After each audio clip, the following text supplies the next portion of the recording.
गएछ लभ गर्नु भन्दा त्यो 12 कटेपछि ब्याचलर कटेपछि मान्छेले लभै गर्दैन। लभ गर्ने भनेको कि तल्लै त्यो 11 12 पढ्दै 9 10 पढ्दै हो लभको जमाना भने। डेटिङ जाने भनेको त्यति बेला हो।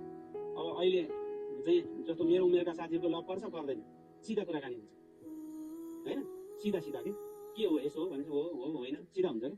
त्यस्तो त्यो कल्पनामा हराउने हैन, त्यो कल्पनामा हराउने वास्तविक संसारभन्दा अवास्तविकतामा जाने कुनै कहानी भन्ने दिनभरि गफ लाएर बस्ने त्यस्तो उमेर छैन नि त हैन। यो उमेरमा दिन गएको रात गएको थाहै हुँदैन मान्छेलाई हो।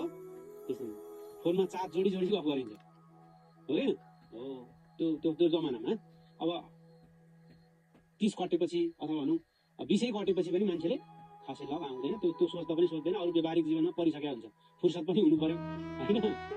फुर्सद सिधा कुरा भनेको चाहिँ जस्तै अब कसैले अर्को केटी मन पर्यो भने ल के त बिहे गर्ने हो भनेर सोध्न सक्छ नि सिधै उसले, किन लाज मान्नु भन्छ हैन। अब त्यो यो बेला चाहिँ घुमाइ फिराइ एउटा कुरा भन्नु पर्यो भने लभको प्रपोजै गर्नु पर्यो भने पनि महिनौ लाग्छ